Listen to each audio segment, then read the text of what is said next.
राधे राधे दोस्तों, आपका फिर से स्वागत है मेरे YouTube चैनल राधे श्याम में। आज हम आपको एक नया अध्याय, एक नया पुराण सुनाएंगे जिसका नाम है सुख सागर। वो सुनाने से पहले मेरी आप सबसे विनती है कि आप मेरे चैनल को लाइक, सब्सक्राइब और शेयर करना ना भूलें, ताकि हम आपके लिए अच्छी अच्छी पुराणे ला सके। राधे राधे। राधे राधे दोस्तों, आपका फिर से स्वागत है मेरे YouTube चैनल राधे श्याम में। आज हम आपको आगे की कथा सुनाते हैं।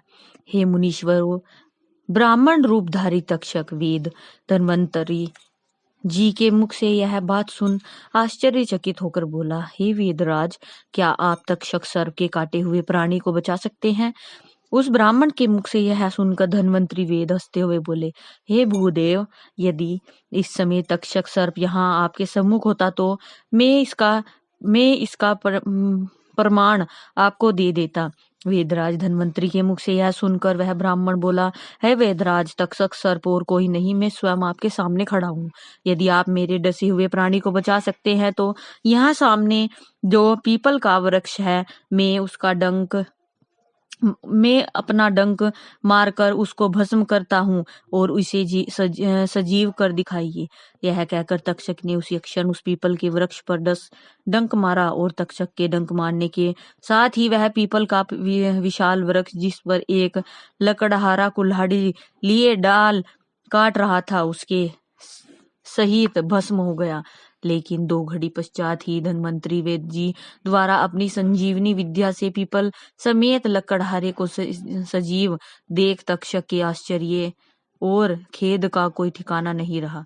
तब तक्षक वेदराज धन्वंतरी जी के हाथ जोड़कर बोले, हे वेदराज, मैं यह बात जान गया कि आप मेरे द्वारा काटे हुए प्राणी को अवश्य जिला दोगे, लेकिन मेरी आपसे एक विनती है कि क्या मुझे ज्योतिष विद्या के आधार पर यह बता सकते हैं कि राजा परीक्षित की आयु कितनी शेष है? तक्षक की बात सुनकर वेदराज धन्वंतरी विचार कर बोले, हे तक्षक, राजा परीक्षित केवल 2 घड़ी के ही मेहमान हैं। इसके बाद वे संसार को छोड़कर वैकुंठ को चले जाएंगे।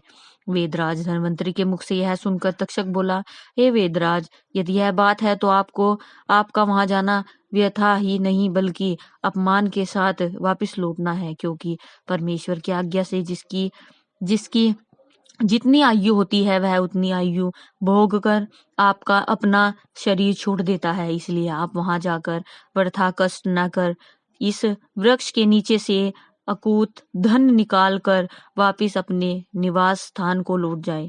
श्री सूत जी बोले, हे मुनीश्वरों, तक्षक सर के मुख से यह वचन सुनकर वेदराज धन्वंतरी जी बहुत सा द्रव्य लेकर अपने निवास स्थान को चले गए और तक्षक सर्प राजा परीक्षित के पास चल दिए। तक्षक सर्प जिस समय राजा परीक्षित के पास पहुंचा तो उसने मन ही मन सोचा कि अपने असली स्वरूप से राजा परीक्षित के पास जाना कठिन ही नहीं बल्कि असंभव है। हे मुनिवरों, यह सोच तक्षक एक कीड़े का रूप धर और पूजा के पुष्पों में छुपकर राजा परीक्षित को डस लिया। हे मुनीश्वरों, तक्षक सर्प के डसते ही राजा परीक्षित का नाशवान शरीर भस्म हो गया और उनकी जीवात्मा मुक्त होकर ब्रह्म में लय हो गई। यह समाचार सुनकर उनके पुत्र जन्मेजय आदि और उनकी रानियां तथा प्रजाजन विलाप करते हुए उनका गुणगान करने लगे। फिर मुनिवरों ने सबको समझाकर राजा का विधि सहित क्रियाकर्म कराया और सबको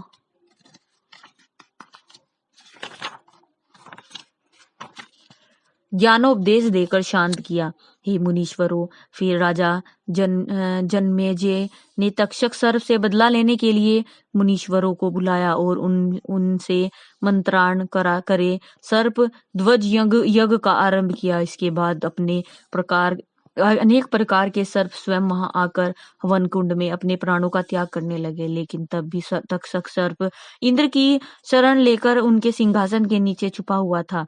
तब जन्मेजय ने प्रश्न किया कि हे मुनीश्वरों, जिस तक्षक के लिए इस सर्प यज्ञ का श्री गणेश किया गया है वह अभी तक इसमें मरकर भस्म नहीं हुआ है, बल्कि अपराध रहित करोड़ों सर्प अपने प्राण त्याग कर रहे हैं। क्या मंत्रों में ऐसा प्रभाव नहीं जो इंद्र के सहित उसे यहाँ ला सके? मुनीश्वर बोले, हे राजा जन्मेजय, क्यों नहीं, मंत्रों में तो इससे भी अधिक प्रभाव है। यदि आपकी यही इच्छा है तो इंद्र समेत तक्षक को यहाँ लाकर हवन किया जा सकता है। श्री शुक जी बोले, हे मुनीश्वरों। इसके बाद मुनीश्वरों ने मंत्र पढ़कर जैसे ही आहुति दी, उसी क्षण इंद्र तक्षक सहित उनका सिंहासन आकाश मंडल से आता हुआ दिखाई दिया। प्रकट था कि तक्षक सहित इंद्र भी स्वाहा हो जाता, लेकिन अंगिरा के पुत्र बृहस्पति ने वहां पहुंचकर राजा को ऐसा ज्ञान दिया कि उसको उसी समय मुनियों द्वारा पूर्व आहुति दिलानी पड़ी। इससे न सर्प, इंद्र, तक्षक और बाकी बचे हुए सर्प की रक्षा हुई, बल्कि तक्षक ने प्रसन्न होकर राजा जन्मेजय को वरदान दिया कि हे राजा जन्मेजय, जो भी कोई प्राणी हमारा नाम लेगा या सच्चे मन से इस कथा को कहेगा, सुनेगा, प्रभु की कृपा से उसे कभी सर्प का भय नहीं सताएगा।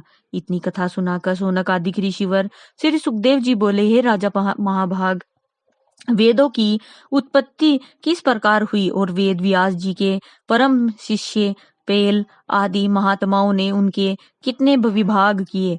श्री सूत जी बोले, हे ऋषिवरों, समाधि लगाकर बैठे हुए परमेष्ठी प्रजापति के हृदयाकाश में सर्वप्रथम नाद जो कि कानों के बंद करने पर सुनाई देता है, उसकी उत्पत्ति हुई। उसी नाम की उपासना करने से योगीश राज अध्यात्म, अधिभूत और अधिदेव इन तीनों में मलों से रहित होकर मुक्ति को प्राप्त हो जाते हैं और उसी नाम से स्वयं प्रकाशित होता हुआ उसकी उत्पत्ति स्पष्ट रीति से जानना शक्ति से बाहर है।